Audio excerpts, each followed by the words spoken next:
Hello and welcome to the latest episode of Show Me Your Diamond. I am Giulia Castelli, your host, and my diamond today is Louise Evans.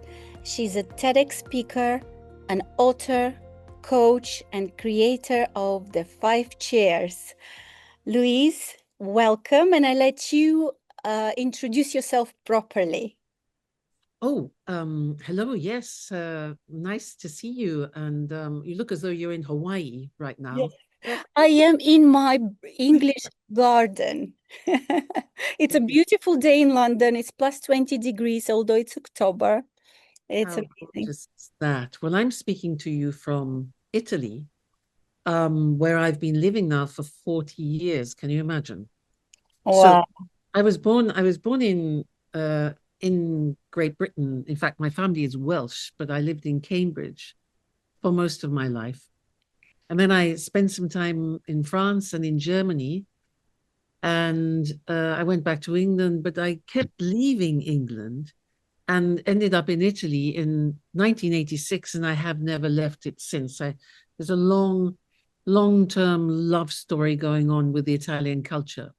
Oh, it's beautiful. I love Italy. I'm almost half Italian because I'm an ex-Italian wife. Yeah, And well, your name Castelli is obviously very Italian. yes, I love the last name. It Oh, means Julia with the castles, right? exactly, Julia with castles. Love it. So not only Julia with diamonds, but Julia with castles. And Louise, very beautifully, we have met in the beautiful city of Florence, where you now live. Yes, indeed. It is an extraordinary honor to walk out of my front door into some of the most beautiful Renaissance architecture you will ever find in the world. So it's a joy, it's a gift every single day, indeed. I am not surprised you chose Italy and you chose Florence for where to live and create. Yes. So, where do we start from? If you hear me walking the stairs, I forgot something very important for the end of my episode. You know what I mean? Okay. Oh, No, right. we are all set and I'm going back to my garden. Sure. So, okay, you are so many things. Tell me, first of all, Hmm. what are the 5 chairs and why 5 chairs? Why Mm, chairs? Why five? I'm so curious. I obviously know a little bit, but let's share with my beautiful audience. yes. Well, it's the chairs is a methodology which I created. In fact, I'll show you. I got them here. Look, let me show them. This is the version to use on Zoom. Look at that. Oh my God, they are absolutely gorgeous. Great. And it's Um, so nice to have visually when you explain. yeah, no, exactly. They're I think the 5 chairs is I'll tell you what. The thing that comes to mind is why I have developed this, and it's because of my mother. Mhm. I had this interesting relationship with my mother, which tended to be love-hate. And if I had not had that relationship with her, the 5 chairs wouldn't exist because I wanted to make things work with my mother, but I realized a bit late in life that I would need to work on myself. And I had behaviors which I wasn't too keen on, which I wanted to improve.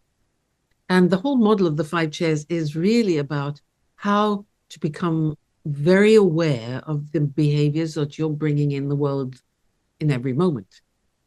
And if you look at the lineup, basically these represent different ways that you can respond in life, different behaviors. So we have this red one here, this red chair. This is where we misbehave, basically.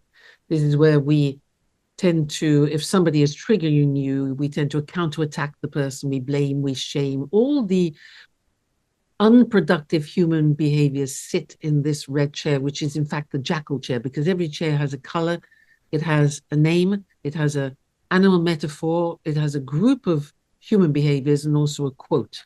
So these are all different things to remember the chairs by. So this one here is the negative behaviors that we tend to bring out. This one here is when we, rather than attack other people, we attack ourselves. So we go into self-doubt, we go into the imposter syndrome, we find everything that is wrong about ourselves. And the object that I have for this one is the whip. So like we do self-flagellation, which doesn't actually get us anywhere. So we need a lot of self-compassion to get out of that chair. I'm going to remove that too. Then we're moving on to the chairs which are beginning to be more positive. So this one here, which is the meerkat chair. Why the meerkat? The meerkat chair is when somebody triggers you, you take time to calm down. So the object here is the magic wand. Take time between the stimulus and your response to settle, to calm your emotions and to try and come into rational thinking. So that's why the meerkat is fantastic, because the meerkat stands still, observes, looks around. It takes time before responding. So here, we're in good energy. We're more or less under control, which then allows us, and also the colors are from the chakra system. So here, this is where we're in the genital area, very appropriate. Here we're moving up into the solar plexus area. Here we're moving into the heart chakra.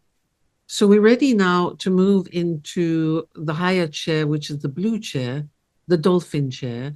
And this is the chakra of the throat. This is where we actually learn to speak our truth into the world. So it's about being assertive, but not aggressive. It's saying, it's basically explaining who we are in the world. We have courage. We're not afraid to say what we think. So it's not a chair where we want to be liked by a lot of people. It's where we want to be clear in the world. We want to reduce ambiguity. And as we talk into the world, let people know who we are, what we believe, and why we believe things. So beautiful chair, assertiveness. Last chair, probably the most challenging, especially right now in the world, this is the chair of the giraffe. It's the top chakra. So we're into the head and the crown chakra, and it's about empathy. If the dolphin is about knowing who I am and what I need, what I have to do in the world, the giraffe is understanding what other people are feeling and needing, and how I can help them, come towards them in the world so that we connect. So these are the two chairs when we are pushing ourselves into the world, but we're also understanding others at the same time. So, I mean, basically, these are the three chairs that we're trying to stay in, and these here. And look, today, by chance, look at what I'm wearing. You are fully a giraffe. Yes, I have the green behind me, and then I have the purple blue tones, and I hope you notice the diamond glasses. Perfect diamond glasses. I love it. So you're doing very well. You're in the right area. Amazing. I love it. And may I just compliment you, please, for how you always dress.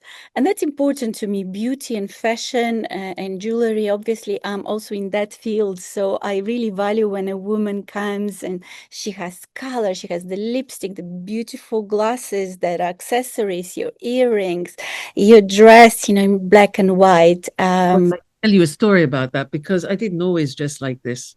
When I was in England, I lived in England, I was quite eccentric in my dressing. And when I came to Italy, Italy is a country where people are very aware and conscious of their fashion. And I remember once turning up in a company because I was training, and the manager came up to me and he said, because I was wearing something sort of a bit extrovert, and he said, "What's that cobweb you're wearing?" Cobweb. And I said, "What?" And then another comment from another man was, "Louise," because I had a light woolen skirt on with a linen jacket, and his comment was, Louise, linen and light wool, no, not together. Can you imagine? Wow. Get whipped into shape here, and you're surrounded by casual elegance. So it, gets under your skin, and it's part of the joy of living in Florence and sitting in cafes in the streets is watching fashion, especially the men. The men dressed extremely well, so it's like a sport.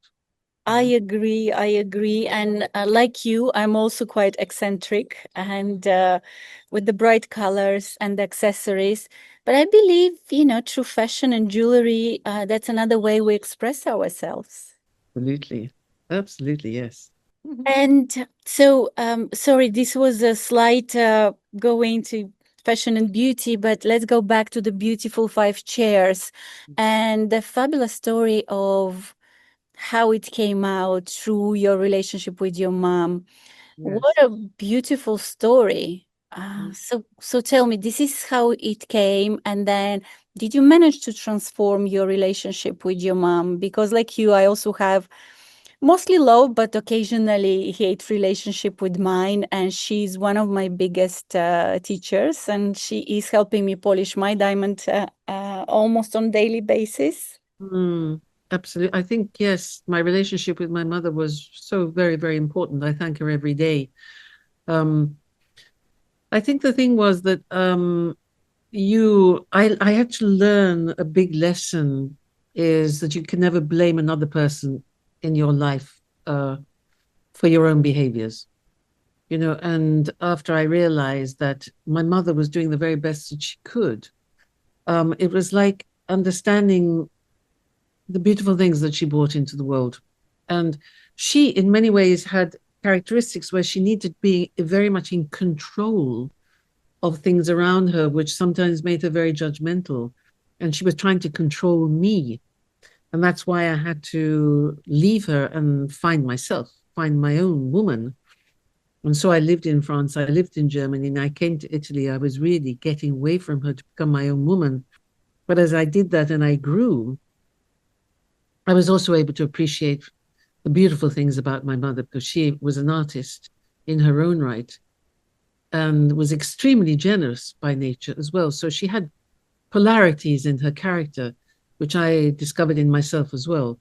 So I think all my deeper learning, my psychological learning, came from that because I then spent many years on a spiritual path as I was working professionally. And all of that allowed me to understand my own individual psychology and then help other people because I took quite some time to actually correct my behaviors. And I thought, well, this is not good enough. You can't take sort of 10 to 15 years correcting your behavior. There has to be a quicker way. And that's why I invented the five chairs, is to speed up the awareness that people can have about themselves, in order to help themselves faster and become the person that they, I think, really want to become faster, basically. I will definitely put the link to your fabulous TEDx talk that got, I mean, last time I saw it was more than 6 million. You tell me if there are many more million views, but No, I'm so, it's yeah. 6.5 million. Yeah, it's Six and doing a well. half million. I'm so happy for you and so proud of you because I know that's your mission. It's a mission. It's not, and there's so much more behind the five chairs. Our previous call, I loved it because we could connect on so many levels and, relationship with moms and healing and personal development and fashion and building and birthing something into the world to serve and help other people. So, what do you do with the five chairs? How did they help you, and how do you teach other people through the five chairs? Because I know you go to organizations, and I think either you're going or you will be going to school. So, how do the five chairs can help us? Yeah, well, uh, when I first came across the idea, which was I was deeply influenced by Marshall Rosenberg and nonviolent communication, because that was part of my own spiritual journey. And also Thich Nhat Hanh, the Vietnamese Buddhist monk who is no longer with us, unfortunately, his mindfulness trainings and retreats were magnificent. And also Eckhart Tolle. I think those are the three people that really created a breakthrough in my own life. I then started experimenting with other people and saw that it worked because it's a path of self-awareness, basically. It's when you have the chairs in front of you, you can start analyzing your own behaviors. And the biggest message is that we always have a choice. And until we realize that, we can blame other people for our choices. But once you realize that you have the power to make your life what it needs to be, it frees you up, basically. And I think that's what happens is that I work in organizations at all levels, at C-level, at middle managers. I love working with young talent because they have a desperate need of orientation, I think. This is a great tool to have as you're moving into the demanding world of corporate. But more recently, there is so much joy coming from working with children. And we have projects now. We have projects in Canada, in Australia, in Ireland, Bulgaria, Romania, Holland. It's growing all the time. And we're working with children from the age of 4 up to 16. And of course, the kids love playing with the animal metaphors. So they can see, they could, in the morning, sometimes the teachers, because I train teachers in the methodology, they will come and they have little finger puppets on their hands. And they ask the children, so where are you today? And sometimes they say, well, I'm in the jackal chair. Well, where do you want to be? I want to be in the meerkat chair.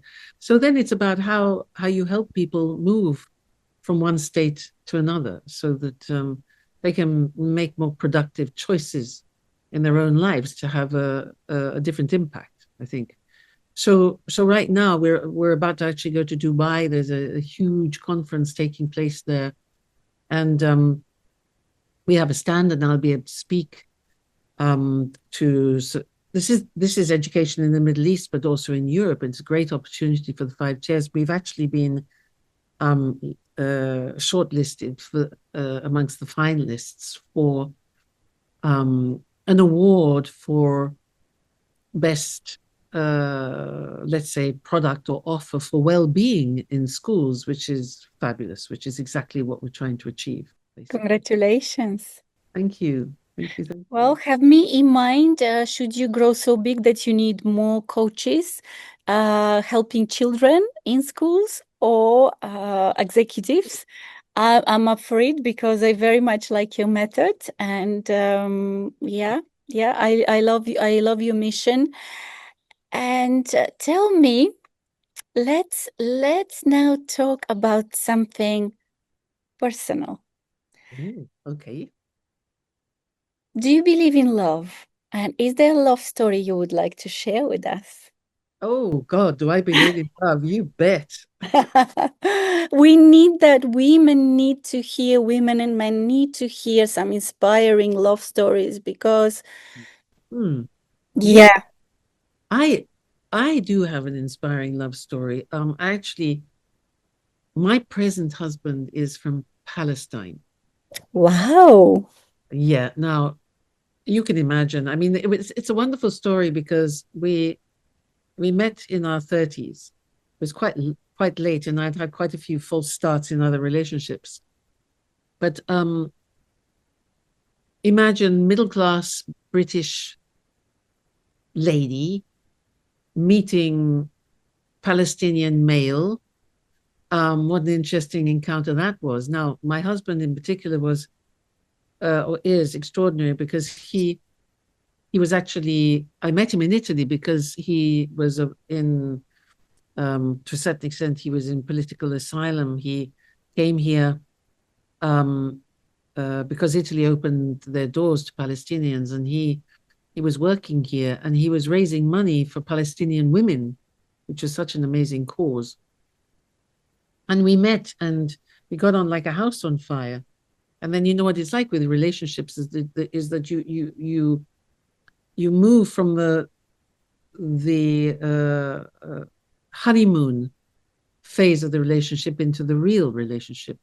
Um, there were big differences, cultural differences, which we needed to sort out. And we actually left each other for 9 months, but we were still in love.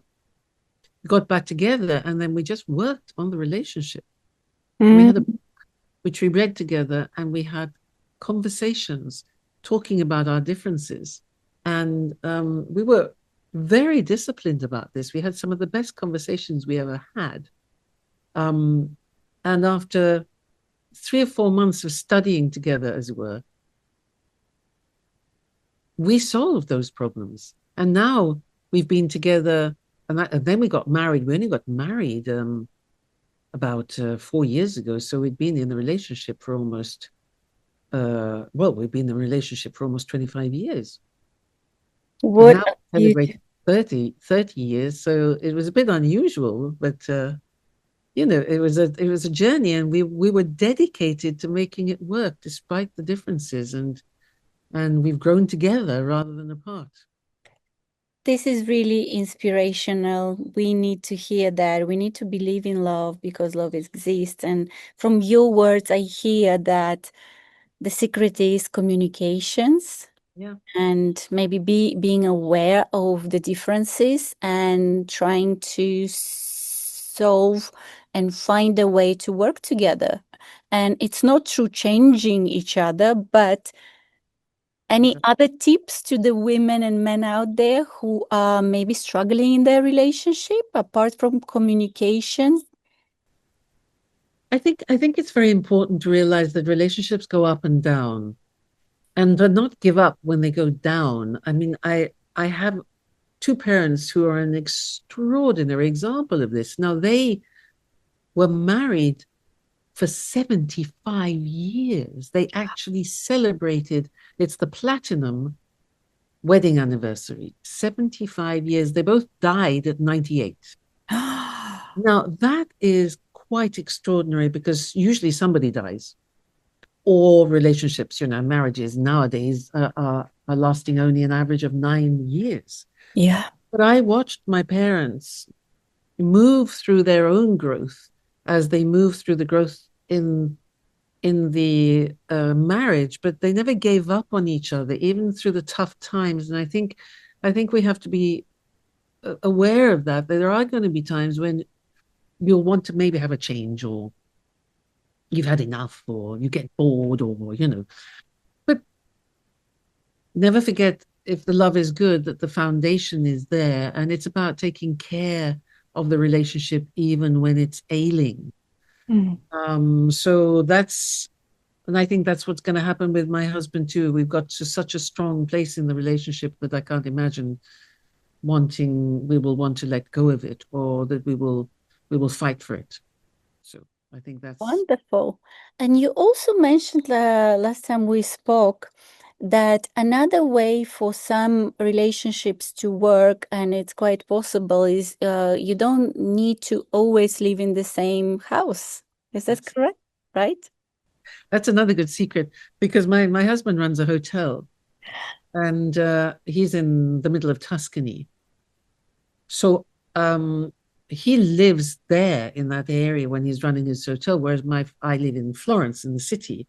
So, for half of the year, we have a weekend relationship. Now, this is great for any relationship. And the other half of the year, we become a traditional couple where we live together in my flat in Florence. So I would advocate that to anybody if it's possible. I mean, we haven't had children together, so it is easier, but it certainly keeps us interested in one another.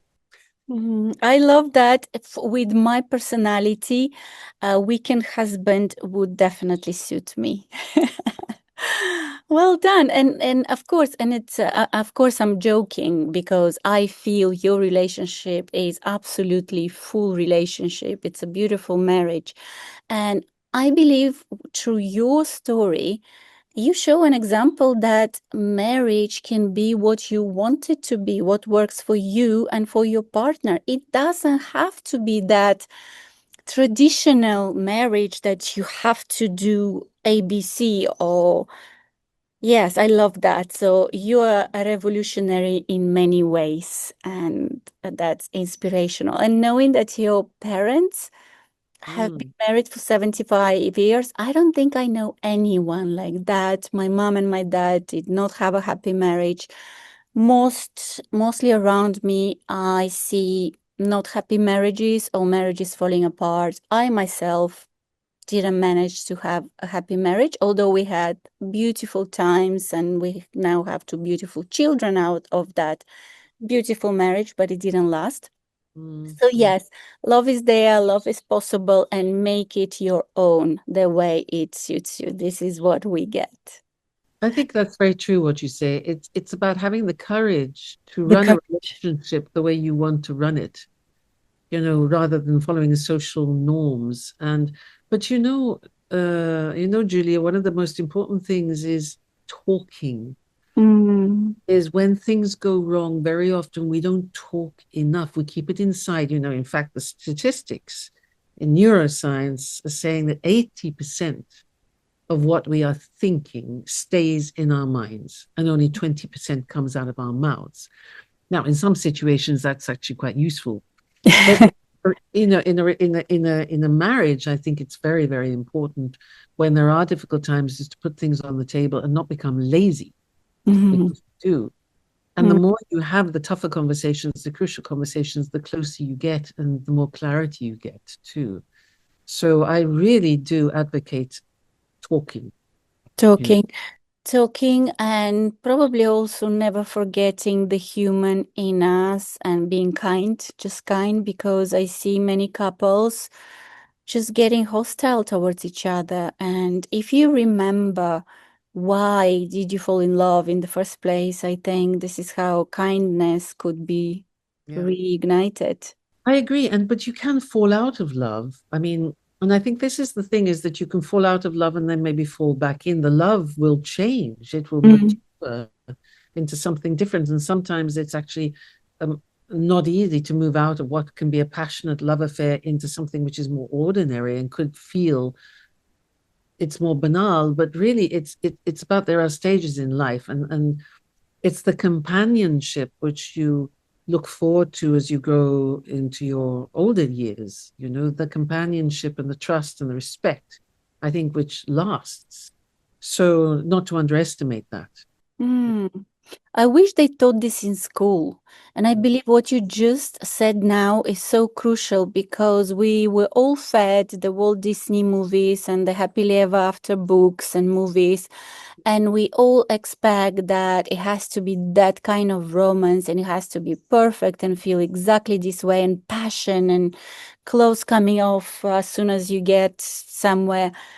And it's very important to talk about what you talked about, love, Yeah. growing and moving to different stages. So thank you for that. That's beautiful. And this is the biggest thing we could do for others, share our experiences and our wisdoms. And now it comes to two or three questions I really love asking people because on one side they seem trivial, but on the other side, the answers I get are so incredibly interesting. So, what is success for you, Louise? Oh, oh my goodness. So that changes so much in life. I mean, I feel, at my age now, I'm a baby boomer, but I feel I have received so much from people. I mean, for me, what's important is people. It's not things, it's not money, it's not. I mean, obviously, it's good to have enough money to live comfortably, but I mean, as in my stage of life right now, when you're in your late 60s, it's about experiences um, and relationship. And for me in particular, it's about giving back now. So you can live with so little, really. But I can't live without the relationships, the relationship with my husband, the relationship with a few very important, very important people in my life. And then my job is giving and helping people. I mean, for me, success is if when I'm in my 80s, I can look back, 90s. No, let's say let's think about my parents. They died at 98. So when I'm 100, 100. Yeah. let's do that. When I'm 100, I can look back and I can say I have helped millions of people come into happiness in their lives, into self-awareness in their lives, which has allowed them to lead rich lives with themselves and with other people. Because, the first thing is the most important relationship we'll ever have in our lives is with ourselves. So first, we've got to make sure that that relationship is running well, because we often criticize ourselves or judge ourselves, or we're unaware of the impact that we're having. So even that, to know that I've helped people understand themselves better so that they understand other people's better, is success for me, is knowing that the 5 chairs have left a legacy which is helping people around the world, and then it will carry on beyond me, so that people can achieve or can develop their human skills, because my God, in the world we're living in right now, we need so much more empathy than is being displayed. I agree. And watching the youngsters with the violent video games and all the internet influence, and I know that there's the positive and the negative, but the negative seems to be much more impactful for the young generations. So this is the first really generations growing with so much information and access to danger as well. So empathy, you're right, empathy and awareness, and just in general, emotional intelligence is what we need to develop in the young generation, because the world is changing too rapidly. And it's amazing that you're leaving this legacy to live and help. And is happiness now different from success for you? What is happiness for Louise Evans? Yeah. Happiness for me is it's the small things in life. Happiness is the fact that I wake up every morning knowing that I'm doing what I love doing. And I sometimes put myself in the shoes of people who go to work thinking, oh my God, I got to get through another day. That gives you rather a miserable backdrop to your whole life. So the fact that almost every day I'm doing what I love doing is just a gift. That's a big part of happiness. The other thing is to have a backdrop in your life of a relationship which is fulfilling. So I look upon my relationship with my husband as a sort of frame which gives me that structure, because it's based on love and because there is the trust there and there's the security, gives me the backdrop on which I can go forth in the world and do the things that I need to do. So there again, I sometimes put myself in the shoes of someone who doesn't have that, and it can be very, very lonely. So I feel I have a deep sense of gratitude towards life in that I do have those two things, which for me constitute happiness, is key people in my life and also doing something which gives me joy and purpose every day. Amazing. I wanted to ask you also about the children's book, but is that still in progress? Because then maybe I would just invite you for another episode to speak about that one, because there was so many, again, serendipities and synchronicities between you and me and the gems and your work. Shall we speak another time? Because I believe it's still the I would love to. I mean, I have written the book and the book has been published, but I would love to, yes, maybe in 6 months' time, and then I can tell you where we're going with all the energy now flooding into the chairs towards children. Yes. Let's do a full episode on that. Yeah. But also a very beautiful thing happened to me yesterday. You know, when you're in a flow and the universe sort of helps you and you will have opportunities. I was somebody who I used to, the CEO of an organization here in Tuscany, retired, and he said something lovely. He said, instead of becoming a consultant and making more money, he said, I'm happy with the money that I'm making. I want to help young people.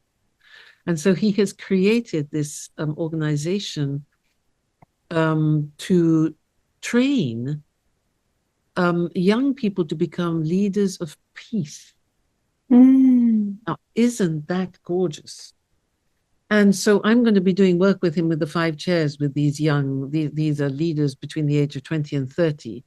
But there is yet another organization called Le Rondine, which is the Swallows, which is not far. Again, it's in Tuscany, where young people are gathered from all the war zones in the world, whether it's Palestine and Israel, whether it's Ukraine and Russia, whether it's in the African warring countries right now. They all come together, and for 2 years, they study together in a medieval borgo.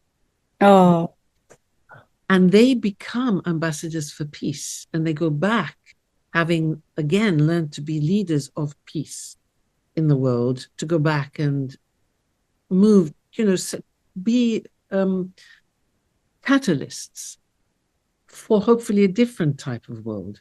And so the fact that I can actually contribute to their growth in some way and give them a tool to help them keep themselves stable is a gift, yet another gift. what a fabulous prospect of peace, and we need to have the hope because the old methods do not work. All those diplomacy schools, I was thinking, why those intelligent grown-up people cannot solve wars? Why do we need to have wars in the 21st century? Why do they go to study diplomacy? How is that possible? Until when will power and money be their top values? So let's hope and help those young people advocate for peace, but also bring finally the peace to this planet. And now is a beautiful time to ask my crown question. Louise, what, Louise, show me your diamond. What is your diamond?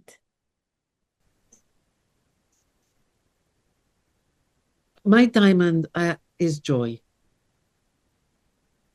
That is my diamond. And my path of my diamond is to bring joy into the world. I absolutely dream to publish a book with the beautiful diamonds I have on my podcast, because each and every one comes up with different and most amazing answer to that question. And that's my mission.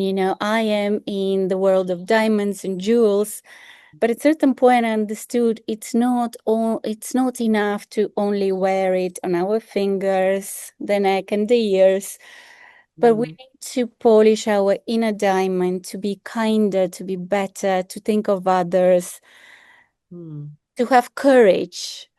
Yes, very important. And I love your answer, and I loved having you on the podcast. And before we say goodbye, what would be 1, 2, or 3 tips to people who are struggling, who lost their way, or who feel depressed, anxious, or just scared? When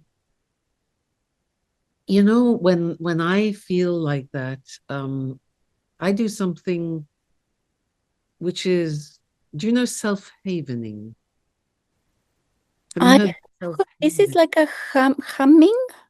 Self-havening. I have heard about it, but I don't know very well. Please tell us. It's something which really helps me when I'm feeling down, because it's about, and I can show you here, I can just change this. It's about when you feel like that, it's about, what happens when you hug a person. You get the happy hormones? You get the oxytocin, which is released into your system. Now, the brain doesn't tell the difference between you hugging another person and you hugging yourself. So a very, very beautiful thing to do is when you stroke yourself like this. And it's an act of love towards yourself, but it's also creating oxytocin at the same time, which is the chemical of love. Mm. So this is something that I would recommend anybody to do when they're feeling. I mean, and if and all you the other thing is just hold yourself like that. So this really works. I mean, this is more about it's actually more this is It's science. science. Science, yeah, that thing. So that's one thing I would definitely advise people to do. And the other thing I would advise them to do, even though it feels uncomfortable, is when you are feeling those negative moments, is to sit with them, to allow yourself to go into them, because very often we push them down, Mm. we push them away. But it's when we actually sit with that emotion, because emotions have a lifespan, and if we allow them to be with us, they will dissolve. The more we push them down, the more they will surface. So that's the thing. Sit with, don't attack them, or don't try to push them away or avoid them, but sit with them, and there will be moments of pain, but then there will be release. Mm. Yeah, beautiful. It's not intuitive to do that. Yeah. Yeah, we usually push them away. We try to distract ourselves. We put the TV on, the radio on, we go see a friend, we reach for alcohol, cigarettes, shopping, Yes. gaming, lots of that, lots of the current distractions. Yes. So thank you. Those two are amazing tips. And this is why I have this podcast. I would love, that's my legacy. I would love people to get inspired, to hear the wisdom, but also just the human stories, because we all go from lows to highs and then back to lows often. But the most important thing is to keep going and to have faith and to stay positive. Mm. And Well, yeah, I mean, it's beautiful the work that you're doing yourself, and it's such an amazing metaphor. You know, of the diamond inside you and the diamond outside you is extremely inspiring, I find. So you're doing beautiful work. oh, thank you so much. I love it for a certain point, because being in jewelry and diamonds, and when I felt still empty despite all the sparkles, and when I started searching for the answers and trained as a coach and hypnotherapist and rapid transformational therapist, and I started helping people polish their inner diamond. And then I was like, so what do I tell people now? I'm in diamonds, but I also do that. And it was overwhelmed until one day it made total sense. I Yeah. just do inner and outer diamonds. I am in inner and outer diamonds. So I do 360 degrees. I help women and men sparkle from the inside and outside.